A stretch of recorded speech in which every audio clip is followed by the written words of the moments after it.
Hey y'all. So, I got a question for you. Do you have as great of a partner as you think you have? Okay? Because some people feel that, and I'm sure I felt this way too without realizing it.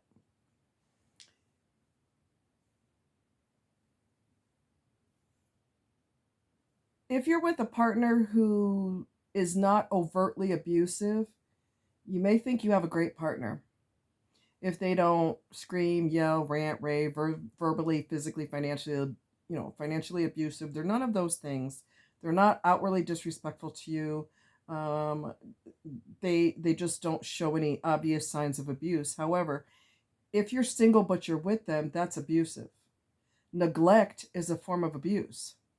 So just because your partner is not obvious with their abuse, it doesn't mean you're not in an abusive relationship. If you are single, we talked about this before. If you're single and if you're single, you expect to do everything alone. But if you're supposedly in a relationship, you don't expect to do everything alone. Make sense? So just because your partner is not beating you up or calling you names or anything like that, they're just kind of existing. If they're neglectful, that is a form of abuse. And what did I say before?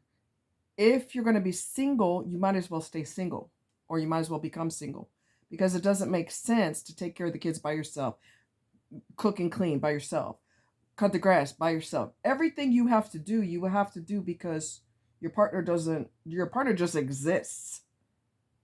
That's not a healthy relationship, and neglect is a form of abuse.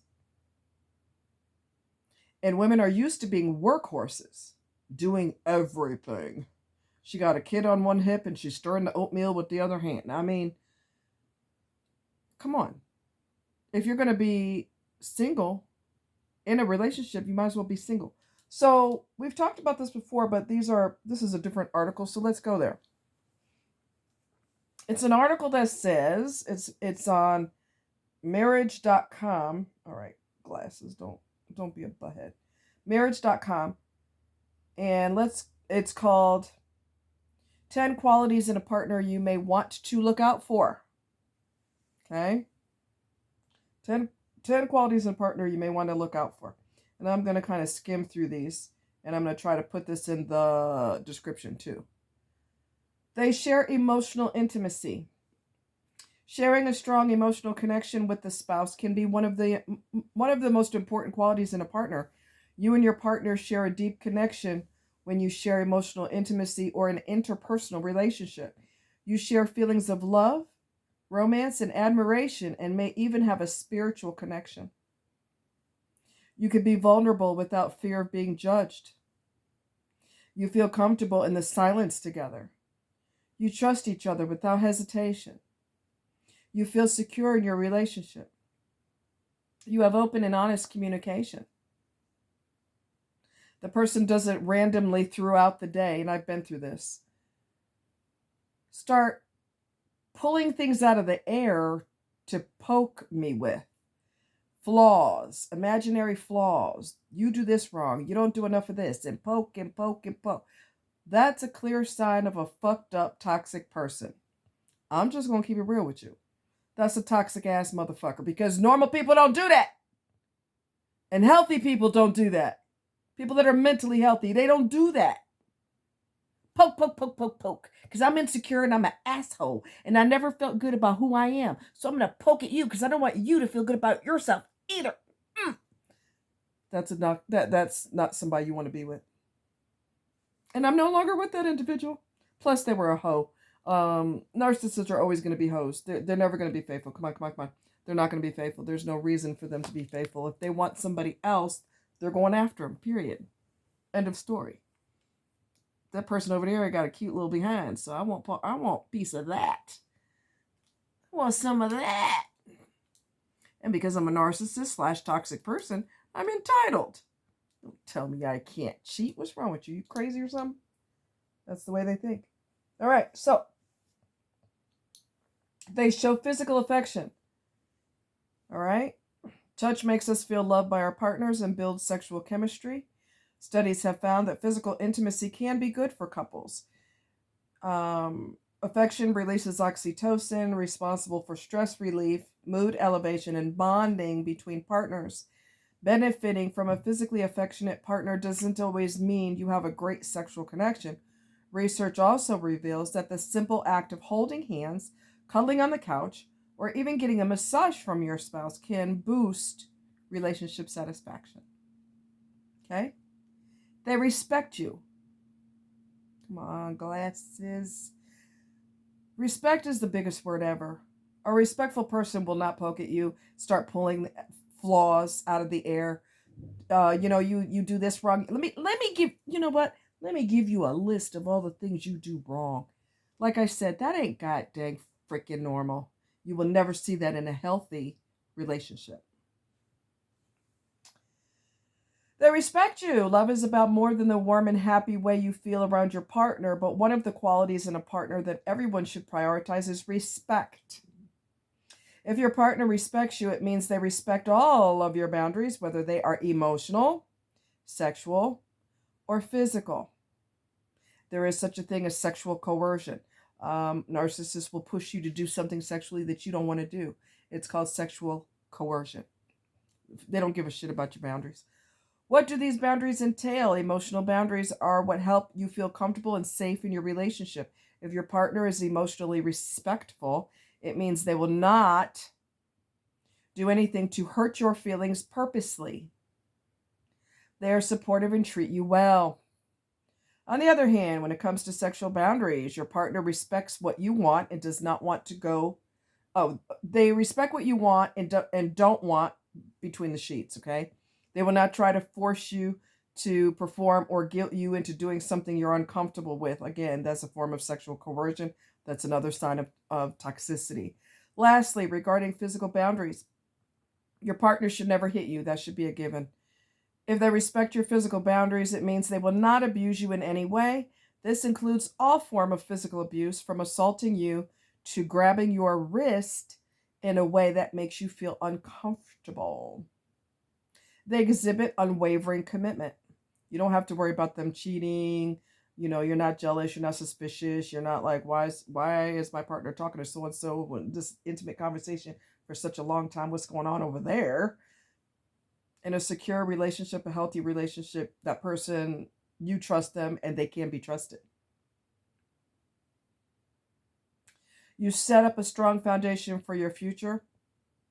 You plan, such as getting married, moving in together, or starting a family. When you're in a committed relationship, you have a much lower likelihood of contracting an STI from your partner. Okay. That's only if your partner's faithful. If your partner isn't faithful, they're going to cheat on you all the time, always and forever. They will never be faithful, period. They're never going to be faithful, period. And so your chances of contracting an STI are very high. Your chances of getting HIV is very high. What's the deal? That's a big gap right there, right? Yeah. I have to heat these glasses up with my blow dryer, and I bet I could get them to behave, because it kind of helps the plastic be more moldy. Anyway, you have to fear you. Excuse me. You don't have to fear arguments. Instead of worrying that you will break up after every little fight, you can be confident that your partner will always have your back, even when you disagree. You're happy. Commitment takes a lot of the drama out of a relationship. When you and your partner are blissfully committed to monogamous love, keyword monogamous, you don't have to worry about where they are or who they're hanging out with. They communicate openly. You have an open book policy, open door policy. You just talk about whatever it is. When you communicate, you discover your partner's needs, you express your desires, you increase emotional intimacy, it promotes honesty, makes your partner feel special, and it breaks negative patterns. They're your best friend. Romantic relationships are amazing, but that doesn't mean you want to be romanced 24/7. One of the most essential qualities in a partner people admire is the foundation of a relationship. They share amazing sexual chemistry with you. A lot of people who are into one night stands and this instant fling bullshit, they're robbing themselves of a fantastic sexual experience because your biggest sexual organ is your brain. That is why when you love someone and they love you back, okay, you have phenomenal sex because you're connected here first. And the respect is a given. The genuine friendship is a given. Protecting each other is a given. And all of those help build the heat in the bedroom. People that are begging people just to be begging, they're robbing themselves, completely robbing themselves of how life is supposed to be because they're doing it wrong. They're just doing it all wrong. It's just garbage. They give you undivided attention. They value the concept of mutual trust. They consistently tell the truth, are true to their word, know how to communicate about their issues, can admit when they are wrong, and apologize for it. You're not going to get that from a narc or otherwise toxic person. They don't admit they're wrong. You're wrong. And their twisted, broken brain, you're wrong. Everybody's wrong except them. They're reliable and dependable. They build emotional intimacy. They extend trust to you. They also practice forgiveness. They prioritize personal growth. They have a strong sense of empathy. Good God, that's amazing. I'd love to meet someone like that. Maybe. I don't know. I'm so used to being alone. It's me and my doggy. It's just a beautiful thing. A partner with empathy will try to listen and comprehend your perspective, validate your emotions, and offer comfort and encouragement when needed. They genuinely care about you. Let me repeat that. They genuinely care about you and will put themselves in your shoes. Narcissists do not have this ability, okay? They're broken. They do not have the ability to have empathy towards you. So you could be having a heart attack right now. For example, your chest hurts real bad. They're going to keep watching the game. You're going to have to call for an ambulance if you can't drive yourself to the hospital. Get rid of these losers. They have a positive mindset. Exactly. Narcissists thrive on negative. They thrive on arguments. They thrive on pulling out all the things that are wrong with you. Healthy people don't do that. They have a positive mindset. Okay? So the top characteristics of a healthy relationship includes trust, communication, mutual respect, emotional support, and shared values. So I'm going to try to remember to put this in the description bar. It's marriage.com, and it's 10 qualities in a partner you may want to look out for. Okay, we did something similar, but this is a different article, so I just wanted to kind of check this out and see what it had to offer. And all the things that you would get from a healthy partner, you are not going to get from a sicko. You're not going to get from a toxic individual. You're just not going to get that. They love negative, like I said. They're not going to protect you. They don't care. You know, some of them are convinced that they know they're dead inside emotionally. So they've convinced themselves, a few of them that I knew, convinced themselves, deluded themselves into believing that they were part of the mafia. And the mafia taught me, Henderson said this, mafia taught him at a young age when he was 13 to stifle his emotions. Delusions. Okay? That's all delusional. So if you saw my video called This is What's Wrong with the Narcissist's Brain, it's an image of a brain.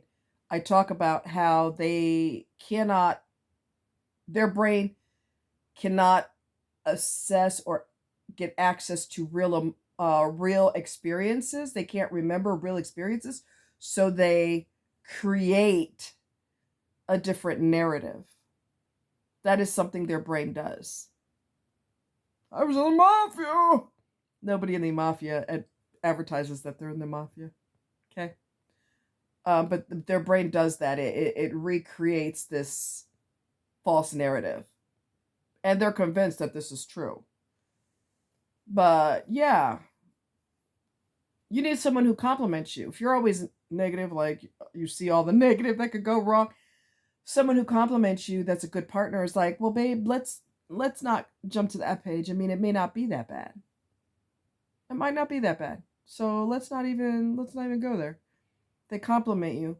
Or you're always positive and your partner's always negative. Like, yeah, but this could go wrong and that could go wrong. And then you're like, no, sweetie, not necessarily. It might go great. Let's just wait it out and see. You compliment each other. None of which I said is they have to find flaws. I got to find out I got to poke at you every day.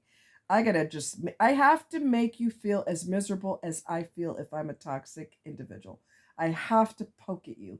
I have to poke, poke, poke, poke, poke. I got to do it because I hate myself. And everybody I get involved with, I'm going to do the same thing to them because I want to destroy all of them. None of those descriptions of that nasty behavior is going to be in this article. Because these people are positive. That's why.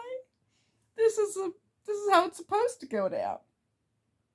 Anyway, you guys take care. Much love. And my procedure is tomorrow. I'm having a cystoscopy for those who don't know. And I will have medicine beforehand so I can calm my little butt down. And we'll see. And I get the results the same day. According to my primary care doctor, I get the results the same day. So we shall see what we shall see. All right, you guys take care. Much love.